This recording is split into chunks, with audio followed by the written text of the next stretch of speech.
پیش خدمت ہے جواب شکوہ کا دوسرا حصہ، یعنی بن 8 سے 14 تک۔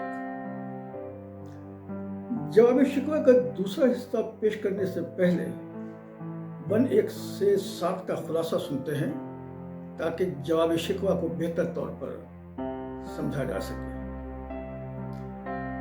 جواب شکوہ کے شروع کے بن میں علامہ اقبال نے اپنی نظم شکوہ کی شر انگیزی کا تذکرہ کرتے ہوئے اس امر کی وضاحت کی ہے کہ جو بات انسان کی دل کی گہرائی سے نکلتی ہے وہ اثر کرتی ہے۔ علامہ اقبال اپنے شعر میں کہتے ہیں کہ دل سے جو بات نکلتی ہے اثر رکھتی ہے، پر نہیں طاقت پرواز مگر رکھتی ہے۔ علامہ اقبال کہتے ہیں کہ شکوے میں میرا عشق اور اس کا اظہار بے شک تند و تیز سہی تاہم سچائی پر مبنی تھا۔ یہی وجہ تھی کہ میری فریاد نے آسمان اور اس کے باسیوں تک کو ہلا ڈالا۔ علامہ اقبال اپنے شعر میں کہتے ہیں، عشق تھا فتنہ گرو سرکش و چالاک میرا، آسماں چیر گیا نالائے بے باک میرا۔ شکوہ کو سن کر اللہ تعالیٰ نے علامہ اقبال سے مخاطب ہوتے ہوئے کہا کہ اے اقبال، تو نے اپنے شکوے کا جس طرح اظہار کیا اس میں شکایت کو بھی شکر کے انداز میں بیان کیا ہے، اور یوں اپنے حسن کلام سے تو نے انسان اور اللہ کے درمیان گفتگو کرایا ہے۔ علامہ اقبال کا شعر ہے، شکر شکوے کو کیا حسن ادا سے تو نے، ہم سخن کر دیا بندوں کو خدا سے تو نے۔ پھر اللہ تعالیٰ اقبال سے فرماتے ہیں کہ اے اقبال، تو نے اپنی نرم شکوہ میں جو گلے کیے ہیں وہ حقیقت پر مبنی نہیں ہے۔ مسلمانوں کی پستی، بدحالی، تنزلی اور تباہی ان کے اپنے افلاس کی وجہ سے ہے۔ اللہ تعالیٰ فرماتے ہیں کہ ہم تو ہمیشہ سے کرم کرنے پر مائل رہے ہیں، لیکن جب کوئی مانگنے والا ہی نہ ہو تو عنایت و اکرام کس پر کرے۔ اور اب تو مسلمانوں کے حالات یہ ہیں کہ پرانی اقدار کو چھوڑ کر نئی اقدار کو اپنا لیا ہے۔ آئیے جواب شکوہ کا اگلا حصہ یعنی بن 8 سے 14 سنتے ہیں اور اس کا خلاصہ یعنی سمری اگلے حصے میں پیش کریں گے انشاءاللہ تعالی۔ اپنی پسند اور اپنی رائے سے آگاہ کیجیے گا کہ آپ کو میری یہ کوشش کیسی لگی۔ میں آپ کا شکر گزار رہوں گا۔ شکریہ۔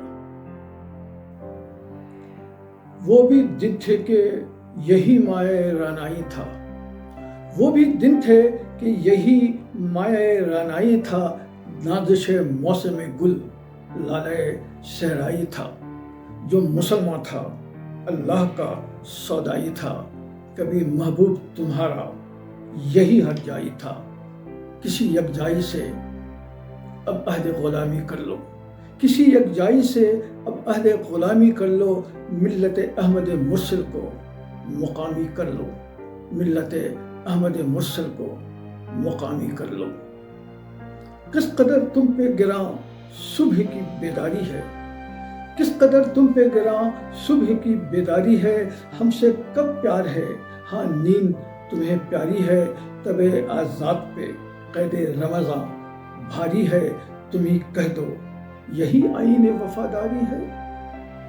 قوم مذہب سے ہے، مذہب جو نہیں تم بھی نہیں، قوم مذہب سے ہے، مذہب جو نہیں تم بھی نہیں، جذب باہم جو نہیں محفل انجم بھی نہیں، جذب باہم جو نہیں محفل انجم بھی نہیں۔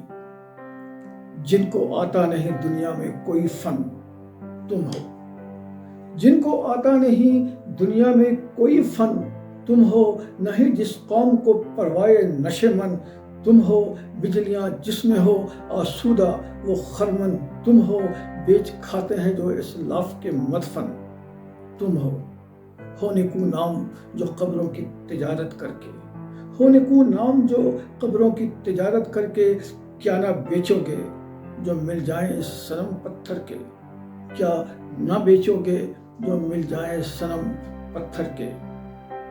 صفحہ دہر سے باطل کو مٹایا کس نے؟ صفحہ دہر سے باطل کو مٹایا کس نے؟ نوع انسان کو غلامی سے چھڑایا کس نے؟ میرے کعبے کو جبینوں سے بسایا کس نے؟ میرے قرآن کو سینوں سے لگایا کس نے؟ تھے تو آبا وہ تمہارے ہی مگر تم کیا ہو؟ تھے تو آبا وہ تمہارے ہی مگر تم کیا ہو؟ ہاتھ پر ہاتھ دھرے منتظر فردا ہو۔ کیا کہا بحر مسلمہ ہے فقط وعدہ حور؟ کیا کہا بحر مسلمہ ہے فقط وعدہ حور؟ شکوہ بیجا بھی کرے کوئی تو لازم ہے شعور، عدل ہے فاتر ہستی کا ازل سے دستور، مسلم آئیں ہوا کافر تو ملے حور و قصور۔ تمہیں حوروں کا کوئی چاہنے والا ہی نہیں، تمہیں حوروں کا کوئی چاہنے والا ہی نہیں، جلوہ طور تو موجود ہے موسیٰ ہی نہیں، جلوہ طور تو موجود ہے موسیٰ ہی نہیں۔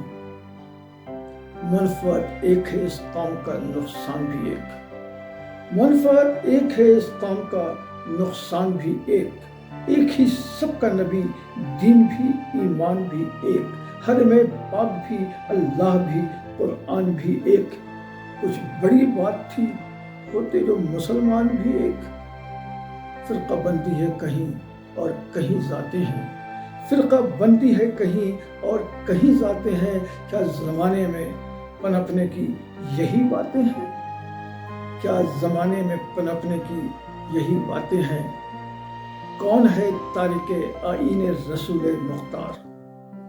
کون ہے تارک آئین رسول مختار؟ مصلحت وقت کی ہے کس کے عمل کا معیار؟